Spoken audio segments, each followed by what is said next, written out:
Hi, everybody. Welcome to another brand new episode of CPOV Autographs. I, of course, am your host, Matt, a.k.a. Stormageddon. Before we get into this week's episode, I just want to remind you, if there is a guest you'd love to hear me interview right here on this very program, you can email me at mr.matt.storm@gmail.com or shoot me a message on Twitter or tag me on Twitter. I'm always interested in finding new, incredible creators, actors, artists, really of any kind, just interesting people to chat with. And if you have ideas or suggestions, you can feel free to shoot me a message, or you can join our Discord server for certainpov.com. There is a permanent invite link to the Discord server, and we do have a guest suggestion channel on the Discord, and you can put them there as well. Also, we'd love to have you just come and chat with us in the Discord. We have a really great community there, and we would love to have you be a part of it. But enough about that. Let's jump into this week's episode with the king of Geek Elite Media himself, the incredible Mitch Punpayuk. He is an incredible, delightful, and kind and sweet dude. We've become friends over the last few years via the Let's Rewatch crew and Case Aiken. And he is probably one of the hardest working humans I know in podcasting. He hosts so many shows. Geek Elite Media puts out so much great content.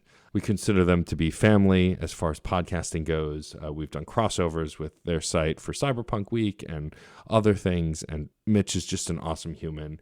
I love talking to him about how the website started, how he got started in podcasting, and then just geeking out over the various things that we both love. So without further ado, here's my incredible interview with the wonderful and very handsome Mitch Punpayuk.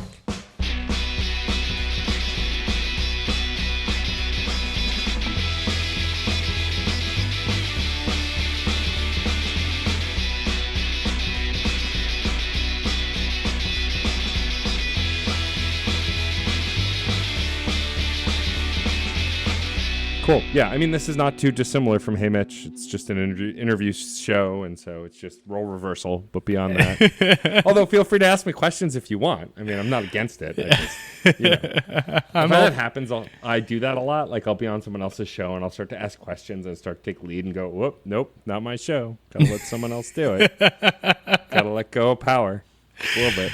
It's difficult, isn't it? Yeah, it is a little tough. I'm really excited to be chatting with you, loyal listeners. I'm chatting with the incredible Mitch Punpayuk, the incredible mastermind behind Geek Elite Media.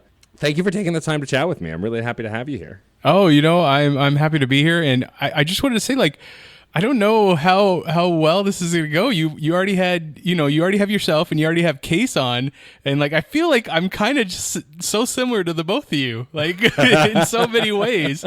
Just listening to the two of you do all the different podcasts, it's just I'm like, kindred. oh hell yeah! I've felt that since the early days, Mitch, since we first met, and like, so I mean. I will say, though, you're one of the few people who makes me feel like I don't do enough just with all of the podcasts that Geek Elite puts out and that you're on specifically. I've lost track at this point. I just assume you're on everything that they put out until I hear otherwise. I mean, I finally made it so that I had other people making stuff without me. But yes, I'm still on a good like half dozen shows. So. Let's start by chatting a little bit about Geek Elite Media, which is your incredible website. It has articles, it has podcasts. It's not too dissimilar from Certain POV. But talk a little bit about how it came to be. Did you create? I don't actually know the story or origins of Geek Elite. Did you create Geek Elite Media? Is it your brainchild? It is. At first, it was a group of us, like as you do, living in a home together. We were like, well, why aren't we just like recording everything we talk about because we're that self-centered? And I was just like, yeah, okay, let's talk about this. And we started thinking about the structure. And just as it seemed like more the work came about of like what would that would entail, more people kind of just started eyes glazing over and walking away. But I was still into this, so. As I was working towards getting this up and running, another friend of mine who wasn't a part of that initial conversation was like, "Hey, I know you want to do a podcast. There's all these TV shows now about superheroes, like all the CW and Walking Dead, and all this stuff based off of comic books. I want to do a show about that." So that was our first show, Televised Heroics, was Daniel and myself just getting on there and talking about that. And from there, everybody was like, well, yeah, let's just do a show. So I was there at the beginning. there was, I had a good friend structure of people that wanted to do stuff, but not really get too involved, which is understandable. Like Totally. it takes so much time. And nobody has that kind of time really. Like everybody's got a life. So, and I'm not upset about it, but like I still wanted to do this thing. So, that's where it all started in 2015. Oh, wow. Awesome. So 6 years now. Yeah. You've been doing this. Yep. And I'm sure it feels like it's been a decade or more just because of 2020 alone.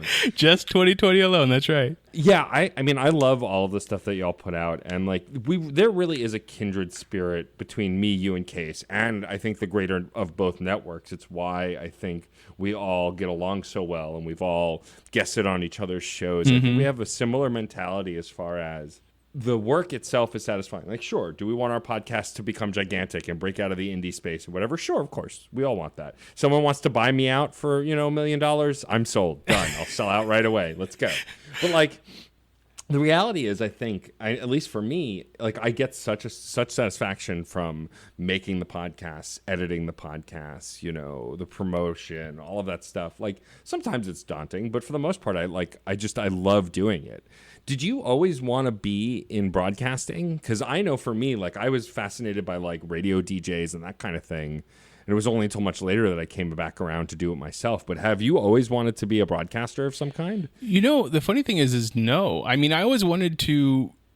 Always had this idea of working in Hollywood, like kind of thing. Like I always wanted to write something or never really act, but I wanted to be behind the scenes. I knew that.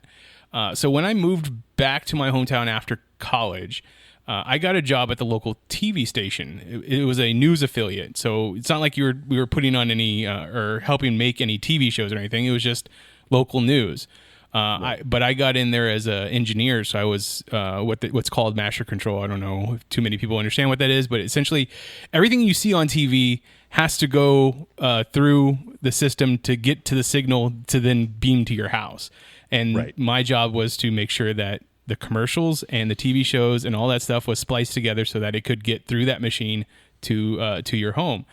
But as I moved up in the engineering department, like I still was watching movies because that's movies is my thing. Like I've loved movies since being a toddler. And I went up to the news director after working there for 3 years. And I said, hey, I go and see every movie every weekend, in the movie theater. Do you want a movie review section for the news? And they're like, sure, if you can do like 2 minutes on Sunday night where they assume nobody would be watching, we'll give that to you. I was like, all right, cool. So I went and I watched the movies, wrote up my review, produced the whole thing, shot it, edited it, and then gave it to the newscast for that Sunday night.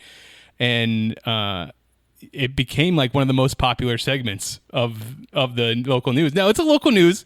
I'm not trying to gild the lily too much, but I felt like I needed to give myself some props. But it was great. It was great to see that and getting the response from people. Like, I mean, most of the time, just like anything you do on the internet, someone's gonna be like, well, you're terrible at it, so why should I be? But that was it was responses. It was people talking to me, and like they would email me like, I don't know why you like that movie. How could you give it such a good grade? And I would just email them back like, let's talk about it. Usually after that, I didn't get any responses, but that's when I started. I was like, okay, broadcasting. Like I think I could do this, and and that's what eventually moved me into doing the Geek Elite. I love that. Like I worked at my local cable access also. I think I interned there in Staten Island in New York for, I don't know, a summer. And like I was so fascinated by how the pieces moved. Right. None of it was of any quality, but I was still fascinated by it. And to think that I'm doing anything even anywhere adjacent to it now is kind of astonishing to me. And that it's mostly, I'm mostly self-made. Like I've had help, of course, from tons and tons of folks. I wouldn't have half of the reach that I have without the help of certain POV, and especially Case, who is like, who makes the artwork for all my shows and has been a big supporter of all the work that I do.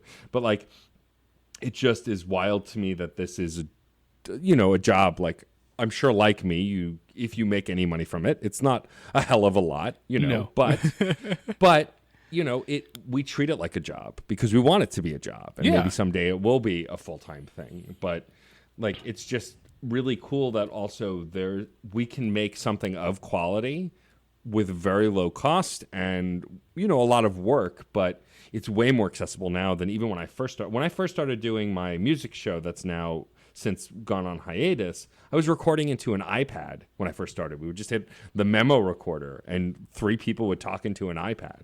Those episodes were unlistenable. But, it was something. We started. Hey, you started. You got it out there. That's the important part.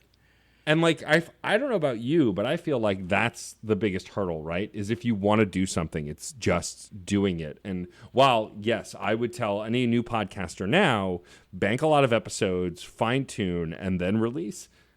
The ultimate thing to get you to make more of a thing is to make the thing, to do the thing. Do you feel like you get more steam from just diving in head first, or do you need to do like a lot of prep if you're going to launch a new show or work on a new project? No, you know what? If I do feel like just diving in head first works the best for me. Like it's like, oh, we have that idea. Let's start going. Let's see what happens as it rolls. And if I sit there and think about it too much or try to plan too much, I will throw every block and barricade in my way to not get it done. So, yeah, if I have an idea, like, I just need to start working on it right then. Does that help with all the other ideas that I've already started? No, but no. it's I guess that's just the way that I work.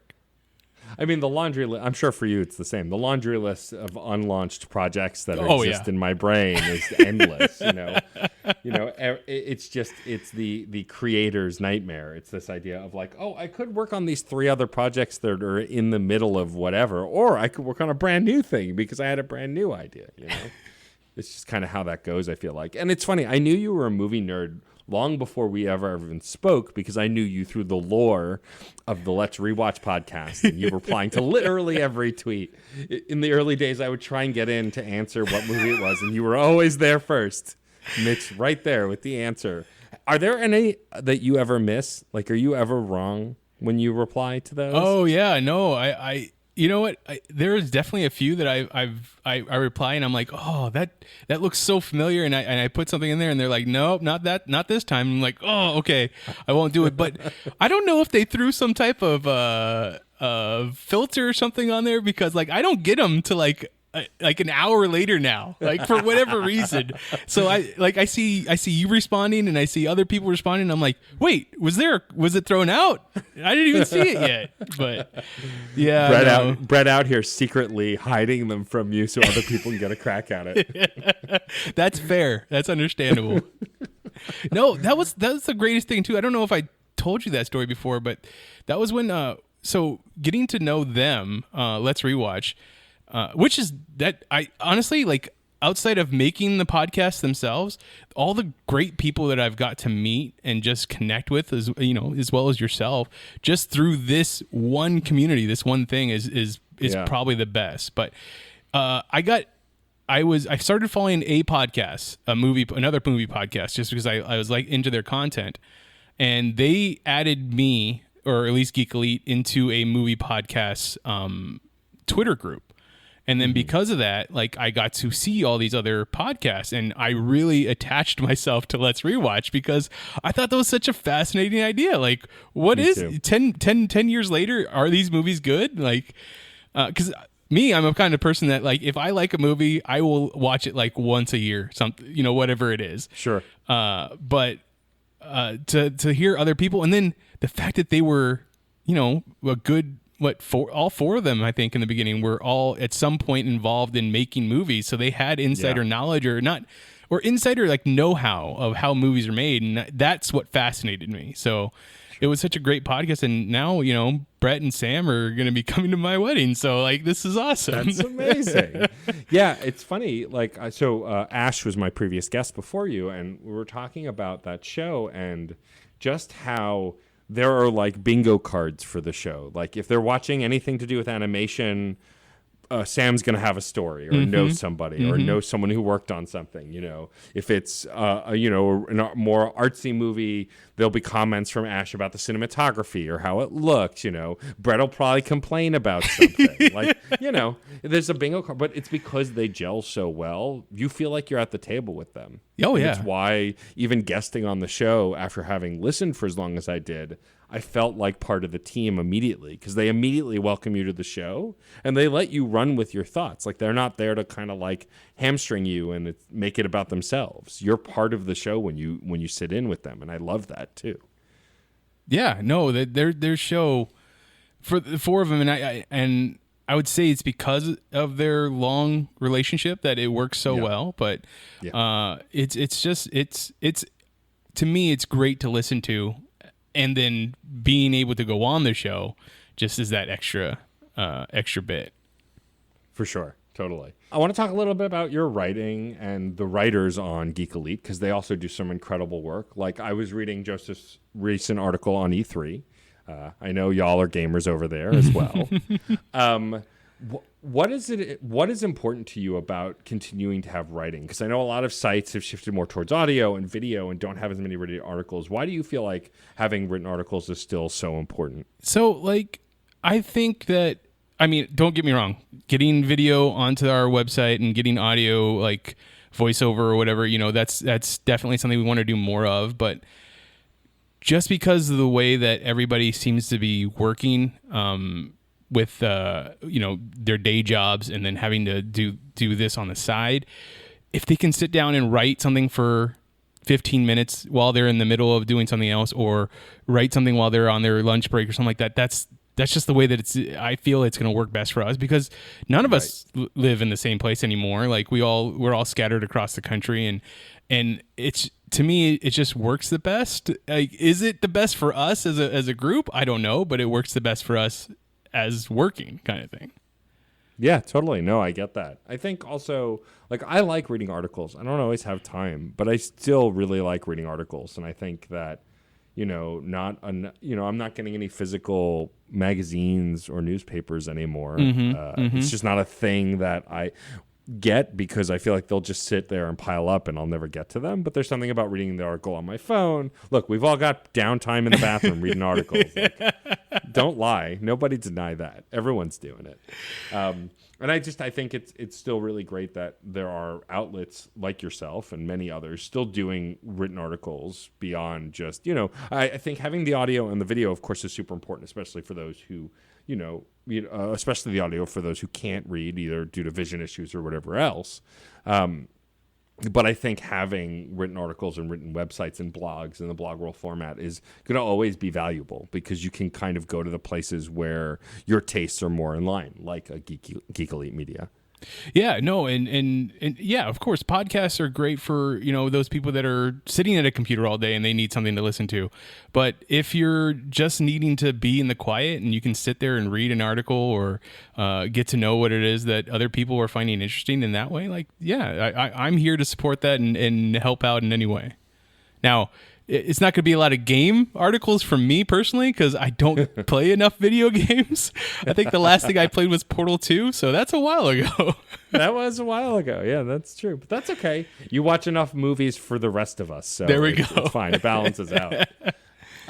Let's talk a little bit more specific about the podcast that you make. So now I'm going to let you do the honors of telling the folks all of the podcasts you make. Because I want to highlight all of the different work you do. So how many shows are you actually making now? So right now we have Issues, which is a comic book podcast where Keith and Josue talk about not just the two big companies, but a lot of indie books. Like they don't really do reviews, but they're sitting there discussing all the different stories that are going through there. They also do a Jukebox Vertigo show, which is a show where they get a guest and they pick a topic and they add to their infinite playlist of songs that have to do with that particular topic. I love that. Then we have Televised Heroics, which is I told you about earlier, is Daniel and myself talking about comic book TV shows. Imagine If is Chris and myself talking about comic book stories. And I think the greatest thing about that is that we go kind of I think is a unique way of you take a story from one company and see how you can make that same story in the other company using the characters that are available there. And then, we do a lot, whatever the character that is big in pop culture at that moment. If Wonder Woman comes out, you pick Cheetah and you talk about a story that's very much Cheetah associated kind of thing. Journey into Mystery is probably one of our newest shows. It's all MCU. So what we did first season in 2020 was Ian and myself went through and we watched the MCU in order and just talked about it and what it is that we expect is going to happen going further into the MCU. Well, when we didn't get any new MCU movies last year, we decided in season 2 what we were going to do was do all the Marvel movies that are not part of the MCU. So we went all the way back to the 60s to get the original Spider-Man made-for-TV movie. Oh, wow. And I don't know if you've seen it, but there is there's the scene with the samurai dressed up like security guards using kendo sticks, and we were like, this is blowing our mind. So that was great. VHS Gems is Jessica and John going back and watching movies that are 25 years old that they remember from their childhood to try and see if it still holds up. Not the same structure as Let's Rewatch, but definitely the same idea. Yeah. Then we got my interview show, Hey Mitch. We have a wedding podcast, which is Elizabeth and myself. Since we're getting married, we kind of want to chronicleize what it was moving up to that point. So exactly 1 year from the wedding, we started it, and we're going to go up to the wedding. Every week we have a different guest kind of coming in to talk about wedding traditions, whether or not they're married, what part of we're actually going to have Case and his fiance on to talk about their planning. Cool. And cause they're, I think they're getting married a month before I am. So we're about the same place. Then I have my traditional, movie review podcast with Richard. It's called, the Mitch and Rich Show. In the fall, we have a fantasy football podcast. Now that one seems to be very popular because it's 12 different people because they're all talking about fantasy football. They all have a team. They're all the managers of those teams, and they make bets. They do football news. They do all kinds of stuff that just gets people going for football, which if you're an NFL fan, it's definitely a fun show. And then Sunday is kind of our flagship show. It's called the Geeks Watch, where we tackle a different TV show that's popular at the moment. Right now, we're doing Loki because it's the popular show. It originally started off with the Game of Thrones. Like, it was a Game of Thrones show, but on the off season of Game of Thrones, what else were we going to watch? We found other things to watch. Awesome. That's so much stuff. Holy hell. And you were on more than half of those shows, Mitch. More than half. Like, I produce 8 shows, but I only host 4. So, I think you've got me beat at this point. But you make a better quality product, so it's okay. Please, that is absolutely not true, but I will take the compliment anyway. I think it's really cool. What I love about Geek Elite is that you got, there's no barrier to entry. You guys are very welcoming. Every episode could be the first episode. Mm-hmm. None of it has this deep, none of it's narrative, right? But there's no deep legacy that you couldn't. I am a crazy person. When I listen to a new podcast, I have to go back to the beginning. I got to see what all the hubbub's about. But I do the same thing. Yeah. Most people could just jump in and just listen to whatever, which I love. I am curious about the kinds of things that you are interested in as a podcaster. Because I find for me, it's changed a bit in the pandemic because, like everyone else, I have no time to listen to podcasts because I'm not commuting. I'm not going anywhere, or I wasn't for a while at least.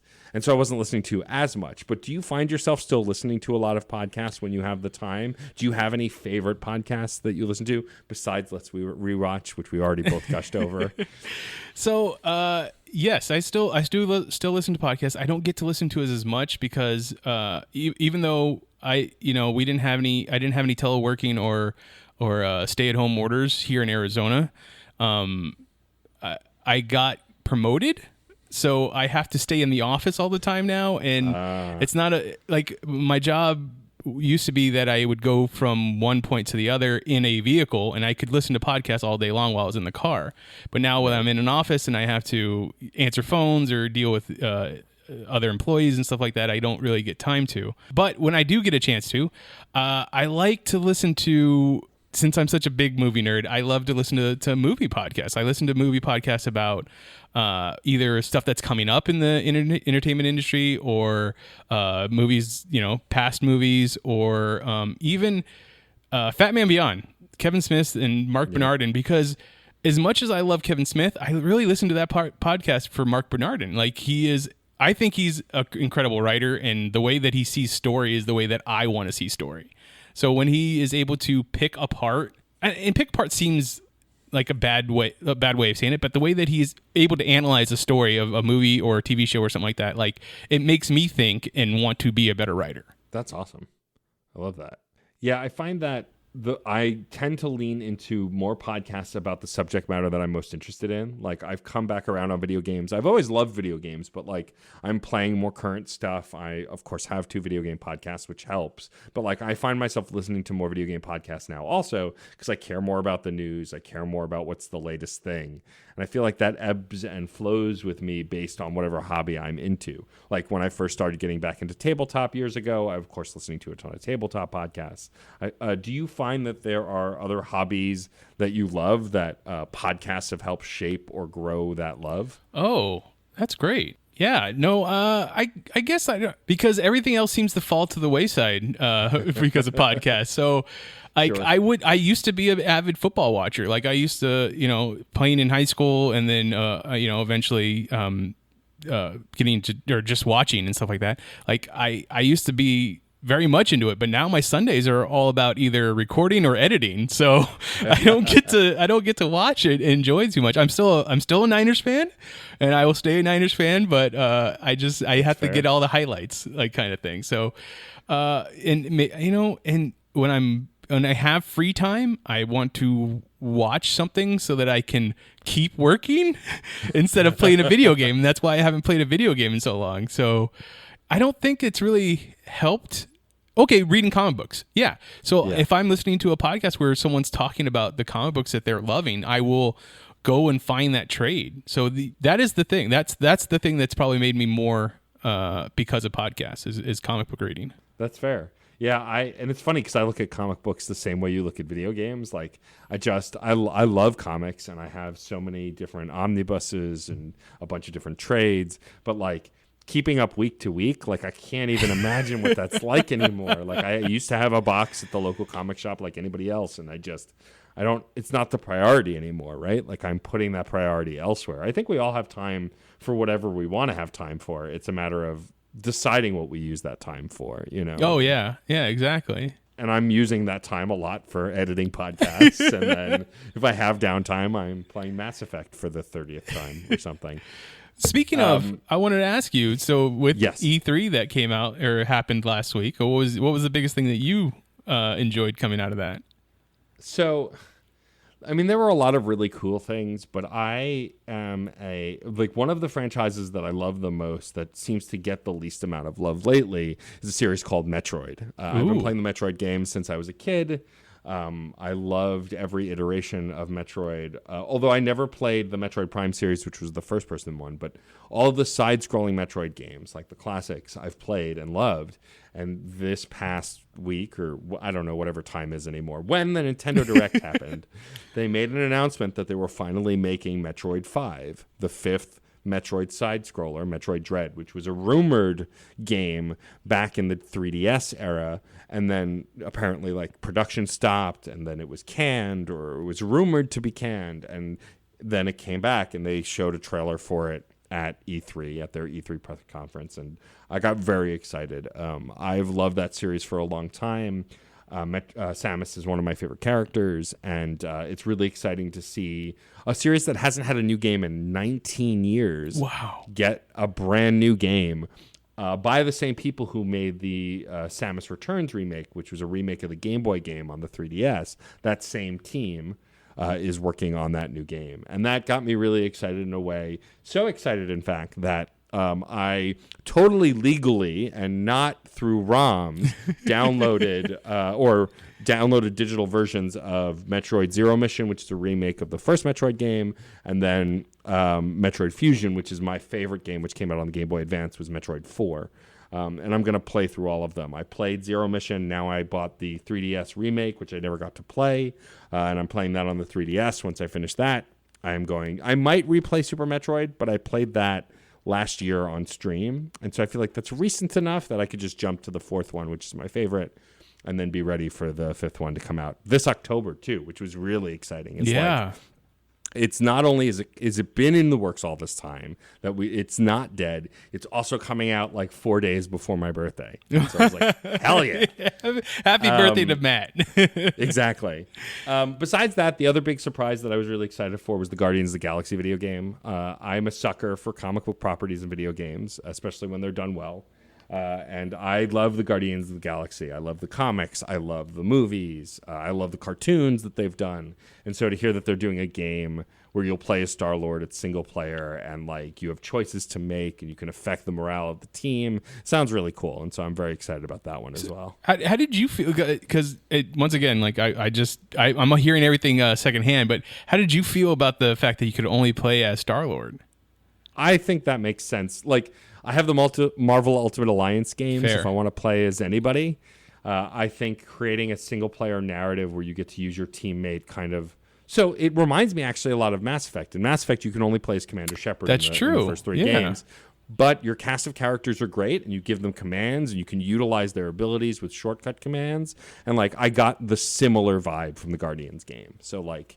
that also makes me excited because I saw similarities between one of my favorite game franchises of all time and this new game from Eidos Montreal. So we'll see. Yeah. It's funny. Like, so this was the first year I covered E3. Jeff and I both were great. Were able to get passes to digital E3 for whatever that was worth. And we talk about the highs and lows of that. But it was. I get wrapped up in the hype a lot. Like, I want to be excited about video games. There's a lot of. This may come as a shock to you, Mitch, but there are people who are shitty on Twitter. I know, shocking. What? No. What? No way. And so, like, I just want to live in the excitement. And, like, yes, there are things worth criticizing. Like, everything that happened with Cyberpunk last year, of course, is worth criticizing, both from the problematic side and from the development side and all of that. But, like, a lot of people want to shit on other people's good time on Twitter, and I hate that. And, like, so for E3, I just want to revel in it. And if there's stuff I don't like, I'll talk about it, but I'm not going to crap on someone who enjoys those things. What's the point, right? Like, if they like games I don't like, so be it. You know? Yeah, no, there's no reason to have to I don't know. I don't want to say curse words, but you said crap on anybody's parade, basically. Yeah. No, absolutely. I mean, I think it's why I also love the shows on your network, because for the most part, all criticism is constructive. You guys aren't just being shitty about a property or a thing you didn't like for the sake of it. And, like, it's why I gravitate to shows on our own network and Let's Rewatch, as we mentioned before, and a bunch of others, is like, I want constructive criticism. If things are problematic, if things need to be called out, I absolutely want that. But what I don't want is someone going, this is dumb and you're stupid for liking it. Like, that doesn't tell me anything. What's the point, right? Exactly. I want to have an articulate conversation about things. Yeah, exactly. I mean, isn't that more fun than just taking a shit on it? Like, it's the best, and that's the one thing I love about the community. Like, I can get on there, and yes, there are a lot of terrible people on Twitter that will just want to shut you down. But, and I heard you say this on one of your previous interviews, is like, if you can tailor your Twitter to the way that you want it, you don't have to see that. You don't have to see the terrible people. Like, I feel like I have mine to a way that I can, when I open it up, I'm going to be engaged with people that are willing to talk about the subject instead of just crap on it. No, absolutely. And, like, people don't reply to me. I'm very lucky that I don't have a lot of reply guys in my Twitter feed, right? People who just want to reply to give you shit about something. You know, it happens once in a while. Can't control who's retweeting your tweets sometimes. And so it does happen from time to time. For the most part, though, I've curated a community where I can have, and people will call me out when I say something wrong or do something wrong. That's not the point I'm making. But like, people aren't there just to make you feel bad about existing, which is what happens a lot on Twitter. You know, I'm very lucky to be part of many communities where people just want to see everyone else succeed. And like a rising tide lifts all boats. Right? Exactly. Like I try and retweet as many creators as I can. I can't see everything, of course, but like, I don't even retweet them in hopes they'll retweet me. I retweet them because I believe in their content. And if I'm bringing it to my audience, I'm connecting them with like-minded folks who will enjoy the things they're making. Because at the end of the day, if my network of people who listen to the stuff that I make go over to your stuff, I know you're getting a great group of people. And I know it doesn't mean they'll stop listening to me. That's not how that works. That's not how that works. You know, people will make the time for the stuff they love. One more thing I wanted to go back to. You talked about Metroid. Like, is that as fascinating to you? Because it doesn't, like you say, the last time they made a game was 19 years ago, right? But that first game was early 80s, mid 80s. Yeah. Like, the staying power of that in like, you don't have as many games as Mario or Zelda or, these other games, but like, people know who or what Metroid is, or who Samus is, or Zero Suit Samus, like whatever, however you want to look at it. But that game has had going on 40 years of staying power. Like that is amazing to me. Yeah, I mean, I think part of it is with the Metroid series, because there's been less games, there's been less flops, right? Like, that's fair. For example, like they made the Metroid Prime series, which is, I think, a prequel series to the whole franchise. Like, it takes place earlier in Samus's career. It's a 3D first-person shooter.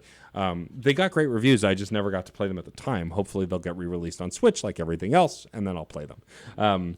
But like, even with those games, there have still been less. You're right, less Metroid games per release year than any other of the franchises. So there are less misses. I think they take their time with these games. I mean, there are very few Zelda games I hate, but there are definitely some on the 3DS I didn't like, and a couple on the Game Boy Advance that I didn't like. And I can say the same for Mario. There are definitely Mario games that I haven't enjoyed, some more than others. Most of them were great. But I feel like with Metroid, every game that I've played, I've loved. Now, to be transparent, the original Metroid on Nintendo, I suck at. It's very hard, and I can't beat. But the remake they made of that same game, but built it out, I love. And I've loved every game since that first one. I loved the Game Boy game. I played the hell out of it. Loved the Super Nintendo game. And I loved the Game Boy Advance game. And so that's also an interesting thing about Metroid. Metroid, the proper series, the originals, not the remakes, have never gotten more than one game on the same console. Oh. Metroid was on Nintendo. Metroid 2 was on the Game Boy. Metroid 3 was Super Metroid on the Super NES. Metroid 4 was Metroid Fusion on the Game Boy Advance. And now we're getting Metroid 5 on the Switch. Wow. And the only time there were two of the same game in that series is when they remade Metroid Zero Mission, which is a remake of the first game. That was also on the Game Boy Advance as well. And then we have the only 3DS Metroid game, which is a side-scrolling Metroid game, which is the remake of Samus Returns, which is also on a separate console from the others. It's had a very interesting life cycle. Now, of course, the 3D ones have had repeat games on multiple consoles over and over, and that's a different animal. But it's had the Metroid series, above and beyond any other game series, has had such an interesting lineage, and that's why I think the fans are so devoted to it. Yeah. And it's had its misses also. They made a Metroid Another M, which was made by Ninja Theory, which is a separate company, third-party company, and it was panned and people hated it. It was on the Wii. And so, like, even series with less entries have misses, but they definitely have less misses than any other franchise. And so that's why I think it has that staying power that you were talking about. Yeah. Look at you going and interviewing me again. What's the matter with you? Hey, you fascinate me. Oh, you're the sweetest. I do want to talk a little bit about movies because I know you're a diehard movie fan. You listen to a lot of podcasts about movies. You watch a lot of movies. Has there been any movies over the last few years, especially during the pandemic and knock on wood, post-pandemic, because we're still kind of we're still definitely eking our way through that, especially where you are in Arizona. We're not really following directions. They really aren't. Yeah, I only know my spouse is from Scottsdale, and so her parents have a place in Scottsdale. So, like, I know the goings-on in Arizona and how it's been difficult, let's say, Yep. to get people to get vaccinated and stuff. But I'm curious during this time if there's been any movies that you've really gotten closer to, either new movies that came out during the pandemic or older movies that you kind of revisited during the pandemic. You're like, oh, this is actually a really good movie. Oh, I mean, to try and narrow it down is the hardest part. I mean, I feel like I still watched a lot of things, but I couldn't really tell you what it is that we watched. I know the last thing that I saw in the theaters that I really loved, and that was right before the pandemic, was 1917. Like, I thought that movie was incredible. Just the story itself was already great, but the gimmick of the made to look like a one shot like really sold me. And then there the fact that we were getting so many movies released on streaming, like I love to go to the theater, but I completely understand people wanting to watch movies at home. And then especially during the pandemic, we don't need to go out and be around other people. So a lot of the stuff that we saw come out that was original on Netflix or HBO Max or even Hulu. Hulu. Did you watch Palm Springs? Andy Samberg. Yes. Such a good movie. Like, such a great movie.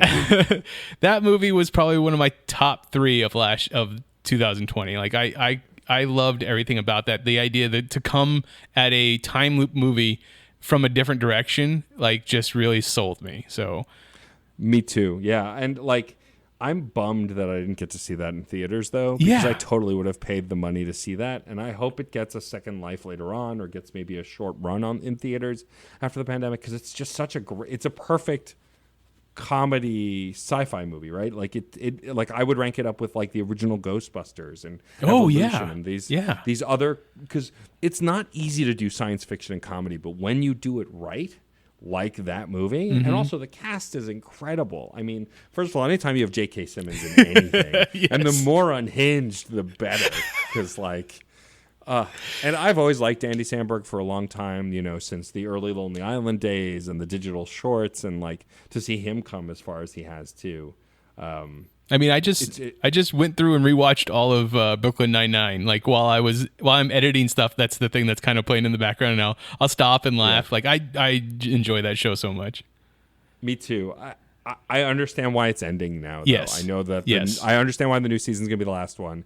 It makes sense. I think with the conversation around police in this country, it's just like, I don't know that I would have felt comfortable watching it. I think rewatching older stuff, but like them trying to approach what's going on now, there's just like, who wants that pressure? It just makes sense to kind of wrap up that story. Plus, like, that whole story was about Amy and Jake and Peralta, or Jake, and like they're having a baby. It's coming to an end. Like, that story, I think, can end. It makes sense for it to end in this upcoming season whenever it airs. Absolutely, yeah. Did you ever watch The Good Place? I did. Mike Schur? I loved that show too. One of my favorite shows of all time. I'm very lucky to have had a previous guest, Jeff Rosenberg, who worked on, we broke up with a friend of mine, Laura Jackman. I had both of them on the show, and he worked on The Good Place when it was still on, and he had some set stories and talked about, it's one of those shows that I think is so unique that we will never get anything like it again. And it's sad that it's over, but I think it's the most perfect watch, those seasons. Oh yeah. And I think it definitely like ran it's not, I don't want to say ran its course, but it felt right at where it was ending. Mm-hmm. Like you don't want to go too far with that one. And every season was just so good in different ways. Like the way that they kept surprising us every time is just, I was all for it from the beginning. So same. And like, even to this day, I'm hesitant to talk about spoilers, because it's just such a good show if you get to experience it without any knowledge. Yes. Like, that makes that show so good, and just solidifies what a treasure Ted Danson is, and that if I'm his age and could look half as good as he still looks, I will be a happy man. No kidding, right? You know what the funny? Still a fox. Yeah, no kidding. One of the things that about that show is one of the things that I always find fascinating about myself, that I will start a new show, simply because of one actor or one creator or something like that. So that show, the only reason I watched it because Kristen Bell. Like I was a huge Kristen Bell fan from Veronica Mars. So Same. I will do that for, like you can sit there and look at the preview of a show and you be like, God, that doesn't look good, but I like that person, so I'm going to give it a try. Yeah. Do you have other like actors that you'll do that for? So I do. Kristen Bell was definitely an influence in me wanting to watch that. And now if Jamelia Jamil does anything after this, I will watch her. She's so watchable. So happy she's going to be on She-Hulk. Oh my God, that's so great. She's so perfect. But like, I think, there are a few, I watch anything Hugh Jackman's in, TV or movies. Yes. Like, I'm just a Hugh Jackman fan.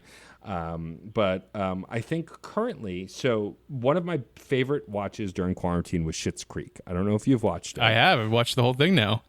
I love it. I'm a big David Rose / Dan Levy fan. I adore him. Very handsome also, which helps. But the actress who plays his sister, Alexis, in it, has a new show that's coming out. And I have no idea what the show's about, but I saw her in the trailer, and I'm like, I'm going to watch this show because she's great.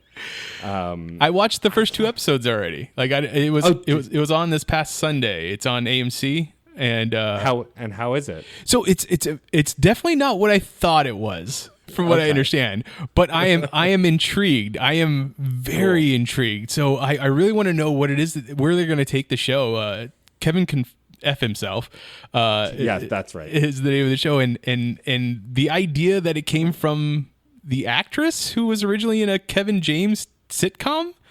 Like that's what sold me, and I was like, interesting. Okay, I want to watch this, and it's not what I thought it was going to be, but I am definitely intrigued. Interesting. I'll definitely have to check it out. But I'm struggling to think of. I've definitely watched shows because I knew Ted Danson was going to be on it. I've definitely watched shows because I knew Matthew Perry was going to be on it because I was a big Friends fan back in the day. Did you watch Zoe's Extraordinary Playlist? I haven't. My spouse loved it. I haven't gotten myself to watch it yet. I've heard good things though. Yes, it's unfortunate they only got to 2 seasons, but like, yeah, I and that was a show that I picked up because of Jane Levy. Like, I was just like, she was in the remake of Evil Dead. Yeah, that was an incredible show, and like, I am not the best at music, but I do know pop music, and I know songs that I've heard before. So I'm like, okay, I'm into this. That's awesome. Look at us. We started having this in-depth interview, and now we're just bullshitting about TV. It was only a matter of time. Right? It was. It really was.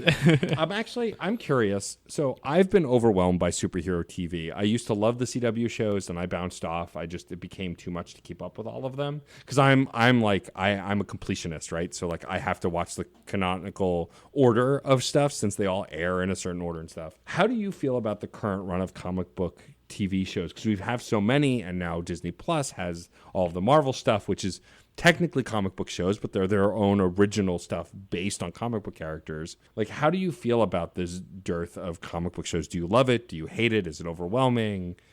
Oh, it's definitely overwhelming because there's so much, and like televised heroics is hard to keep up with it all. I have definitely stepped off of a lot of them. Like, I have not watched The Walking Dead in like 3 seasons just because it's so much going on there, and so many different changes in story. Not that that's a bad thing. It's just like I was like, okay, I'm at a place where I feel I can get off. The CW shows, I love that as much as they steer away from the comic books in keeping close to the story that was originally out there, like right. They also come back to it. Like there's a lot of things in there that you get to see if you were a fan of those DC characters that it's like you never thought you were going to see on the screen. Right.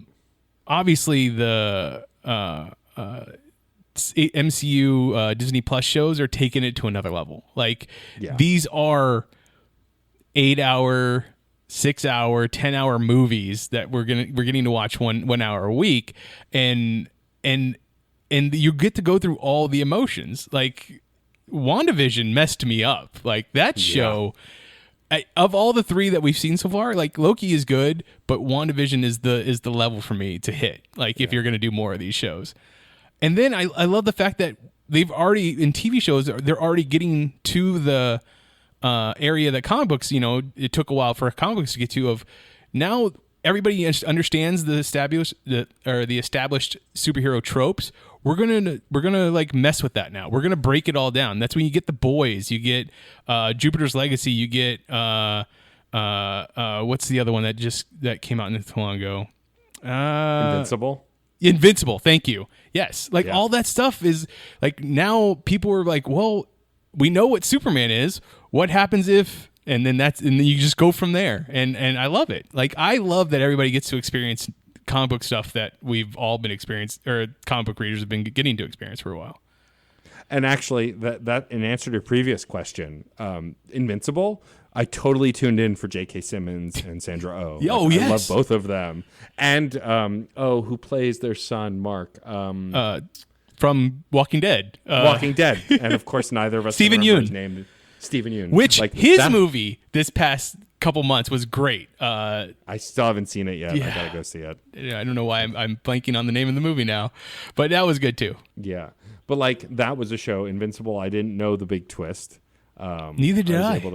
I was able to stay away from it, and I just knew the cast, and even the additional voice cast, like Zachary Quinto and what's his name from The Good Place, who played Rex Splode. I can't Jason Mantzoukas. Jason Mantzoukas, that's right. Who I will also watch in anything. It doesn't matter what it is. He's always great. He's so funny. He's so funny. Maximum Derek forever.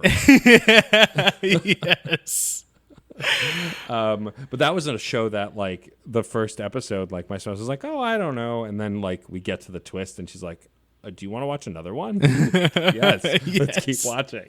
That's what I had to tell everybody that too. I was like, look, you're going to watch the first episode. You're going to be like, I don't get it. This is just a regular superhero thing. Get to that, after the credit scene, and you're going to either love the show or hate the show. And that's why you should watch it. Yeah, totally true. Mitch, this has been great. Can you believe it's been almost an hour already? I mean, it went by quick, and I think that's just the way it feels when you get to talk to Matt. Very sweet. Before we wrap up, I have one important question to ask you. I've incorporated this in recent episodes because I think reflecting on the shit show that was the past year is important. And considering the pandemic and everything else that happened in 2020 beyond the pandemic, that wasn't bad enough. I like to talk to people about good things that happened during that time, or any good things that they were able to find or discover during that time. During the pandemic, has there been any one thing that has happened that you were thankful to happen, or that couldn't have happened without the pandemic, or just couldn't have or just by happenstance happened during that time? Something you look back on fondly? I got to spend so much more time with Elizabeth, my fiance. Mm-hmm. As much as we both were working a lot, we got to sit and just be with each other in the moments, when we weren't working or podcasting or anything else like that. We just got to enjoy each other. And I think most people get to do that in normal relationships, but for whatever reason, I've never got to experience that in a past relationship. So I really feel like we grew closer, if that's possible. We got engaged before the pandemic, but during the pandemic, we got to just know each other better. So that's what I'm most thankful for. And I did get to work on a lot more of my writing. Great. That's awesome. Yeah. It's a testament to relationships when you can see a strength. Look, any couple, my spouse and I want to kill each other sometimes. That's just how it goes, right? But the reality is we fell more in love over the last 2 years of spending more time together. And I think that's really special when you can recognize that. And I'm so glad to hear that happened for you and Elizabeth. I think that's amazing. Yeah. Good things can happen during shitty times. Yes. Take that, 2020. Take that, 2020. I love it. Before we wrap up, I'm going to ask you to please tell everyone listening where they can find you on the internet, where they can find Geek Elite, and anything else you want to point them to check out. So because branding is so important, you can find me on Twitter. I am at Mitchipedia, GEM. GEM stands for Geek Elite Media. If you want to follow Geek Elite Media on the big three, Twitter, Instagram, or Facebook, it's all Geek Elite Media. You can also go to our Twitch. You can go to our Patreon, just Geek Elite Media on all fronts. We really do try and, make it so that there is a way for anybody to just jump in and feel included. Like that's the biggest thing on the social medias for us, is that everybody's idea is valid, unless you're hurting others, because we don't want that. But no, you're there. We're ready to talk. We're ready to be a community. Like, I'm not going to sit there and like just straight up get in an argument with you. It's there to make you feel like you're being heard. So that's what we try and do with our social media. But we hope that you stick around and listen to some of our podcasts too. Yes, please do. You can find all of their podcasts in one convenient feed, which is you can find access to that on their website and on their Twitter, on their link tree, and there'll be links in the show notes for all of this stuff. I can't link in each individual podcast because then that would just take forever. But he would be there forever. But I will point you in the right direction. Just check the show notes after you're done listening. My last thing that I will ask you to do is, we have a saying on the show. You've listened before, so you might recall. But it is, music is life and life is good. It's this idea that as long as you're creating as a creative person, even in the worst of times, it's not that bad because you have something to pour your passion into. So if you can sign us off with that phrase, we will wrap it up. Music is life and life is good. That's it for this episode of CPOV Autographs. Our theme music is by Michael Kill. Our logo was designed by Case Aiken and Joey Amons. If you liked the show, please rate and review wherever you get your podcasts. It's a great way to help us reach more listeners. Questions, comments, or guest recommendations? Email mr.nat.storm@gmail.com or hit us up on Twitter at CPOV Autographs. Thank you so much for listening.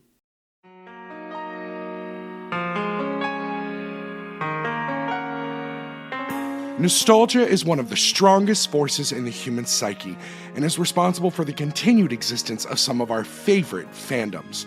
From the minds behind the Dole Up in Dreams podcast and Isolation Cast Voices from Quarantine, Saturday Morning Confidential takes you on a deep dive into the properties that helped influence the artists and creators of today. So whether you are a Goonie, a Gem Girl, a Digi-Destined, or you just want to return to Oz, new episodes release on Fridays bi-weekly starting January 1st of 2021, and join us on the Wednesdays after the main show for the Serial Killer Radio Hour, where we sit down with the people responsible for the toys, shows, and fandoms that you love.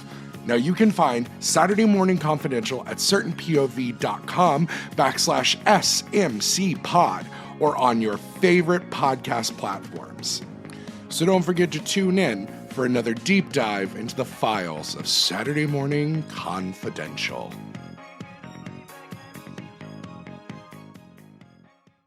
CPOV. CertainPOV.com.